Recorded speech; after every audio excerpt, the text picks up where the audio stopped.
By now, I'm sure most of you are aware of the Honey extension situation, whereby Honey, that extension for finding coupons on the internet, was injecting its own affiliate code into the checkout process, even in cases where it wasn't finding a coupon.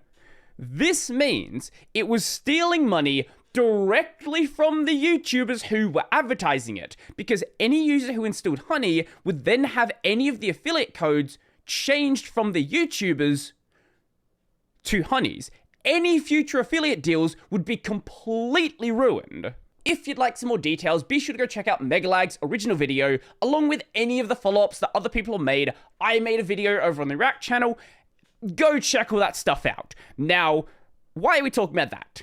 Well, what less people know about is Pi. This is an Adblock extension made by Ryan Hudson, one of the co-founders of Honey. He was there during the sale of Honey over to PayPal for $4 billion back in 2020. Now, the point of Pi is not just to be an ad block, but also pay the user for viewing ads if they choose to see them. Now, this has its own set of problems. Be sure to go check out Upper Echelon's video explaining all of that. But why are we talking about Pi? Because I don't want to focus on what Pi actually does.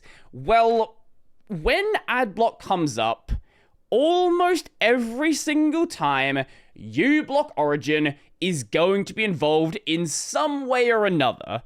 So Pi has been around for a bit over a year now, but with Honey getting a lot more attention, a lot of the internet detectives decided to go look into Pi and see if that one's also doing anything kind of sketchy, right? Because if you're doing one sketchy thing, it's very likely you're going to do another thing. And would you be surprised to hear that Pi was acting fast and loose with software licenses? Would you be surprised to hear that there's somebody out there not respecting the GPL? No? Well, neither would I. This was first posted over on the uBlock Origin subreddit. Since then, there has been a lot of evolution to this story. Things have shifted around, and it's not as bad as when things originally dropped. uBlock Origin quick filters list being stolen by team behind Honey browser extension, Pi Adblock extension. If you ever see Pi being referred to in this way, it's because absolutely nobody knows what Pi is, but Honey is kind of like, you know, in the zeitgeist right now. I downloaded the Pi Adblock CRX file, that being the extension file, and unpacked this so I could read the code. Originally, I did this to check if it committed affiliate fraud like its predecessor Honey. You can open this file yourself for proof. Then, while browsing, I found they had the uBlock Origin quick fixes filter list lying around in the CRX file, located right here.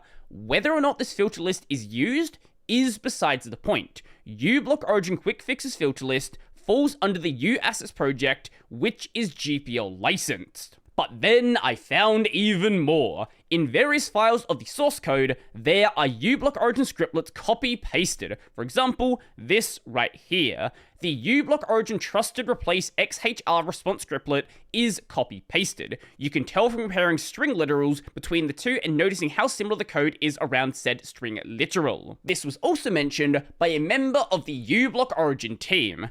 Actually, the extension seems to use even more of uBlock Origin's own list, not just quick fixes. They are literally using actual code from uBlock Origin to run these filters. You can simply open the files to look for UBO or uBlock, there's a lot of matches.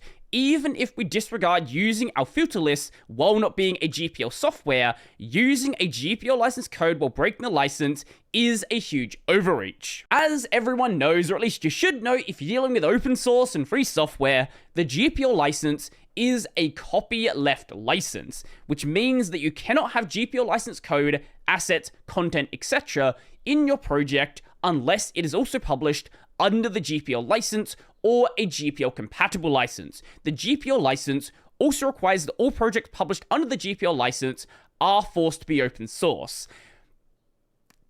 Not necessarily true. There are ways that you can structure a project where some parts of it can be GPL licensed and other parts can be, say, proprietary.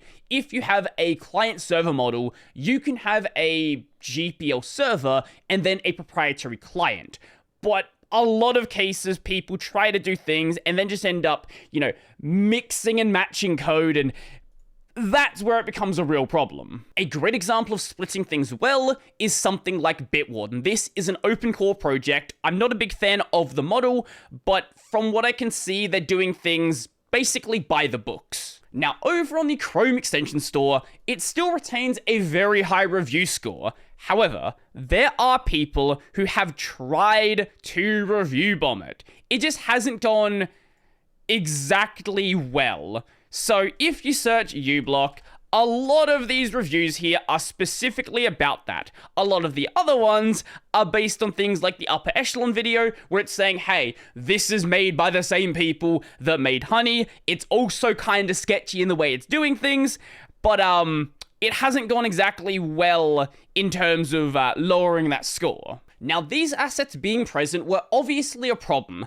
Along with that, there were some fun things in the TOS where it's normal TOS things, but in connection with that, sort of makes it a tiny little bit worse. You may not do any of the following in connection with your use of the services unless applicable laws or regulations prohibit these restrictions, or you have our written permission to do so. Download, modify, copy, distribute, transmit, display, perform, reproduce, duplicate, publish, license, create derivative works from, or offer for sale any information contained on or obtained from or through these services, except for temporary files that are automatically cached by your browser for display purposes or as expressly permitted in these terms. And 2, duplicate, decompile, reverse engineer, disassemble, or decode the services, including any underlying idea or algorithm, or attempt to do any of the same. Which, for something making use of some GPL assets, is certainly a funny thing to add to your terms. Now, this is just regular boilerplate TOS. It's not actually that important. The actual important part is the whole GPL assets thing, but it's a nice little addition. To be clear, when it comes to GPL compliance, you don't need to have like a public GitHub or a public GitLab that every single person can go and download the source code from. This is the way it is done by most projects because frankly, that is the easiest way to do so.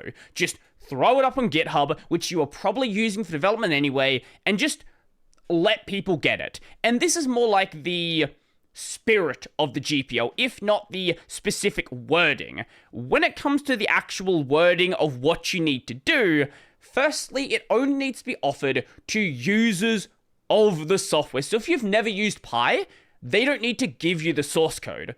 Also, it needs to be in a form that is commonly used to distribute source code.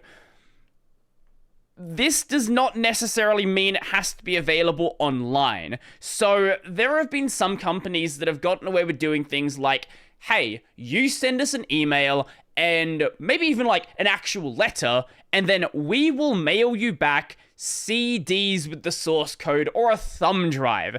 This is obviously going against the spirit of the GPL, and a lot of people get a lot of flack for trying to do so, but from my understanding, it's technically in compliance, it's just not friendly compliance. But the very important part is there needs to be an explicit written offer to the users to get access to the source code. There needs to be a system for them to access it.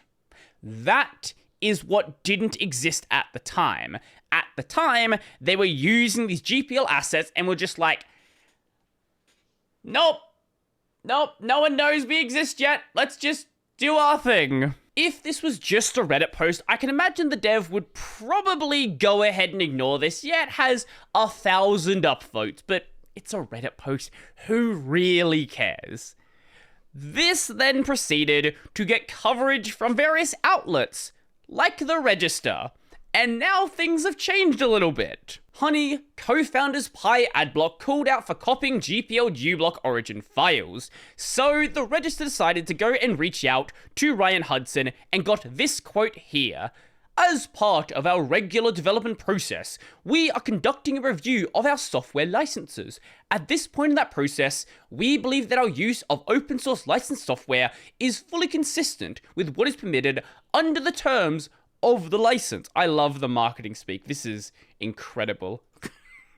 These first 2 paragraphs are actually just gibberish. Furthermore, we also believe in the importance of contributing back. We are committed to being a productive participant in the open source software community and operating with high levels of transparency. I'm sure you are. I'm sure you are.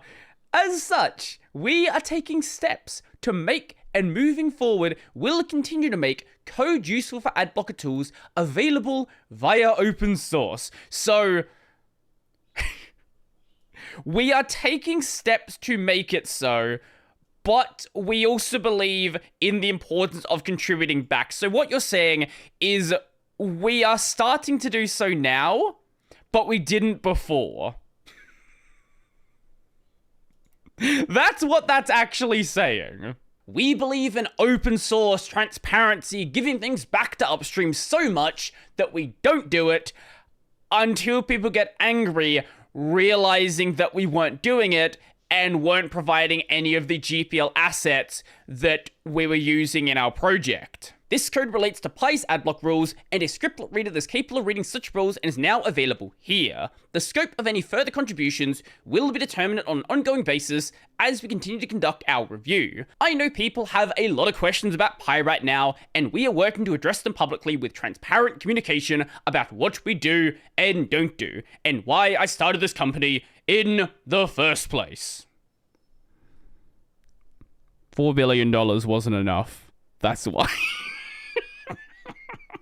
That's why. So this is the repo here. As it stands, there are 4 commits. This is not being used for open source development. It is only putting the assets that are GPL licensed into this project. Now, unlike many other projects, they've gone ahead and hidden the issues. That's for good reason, because this would happen otherwise.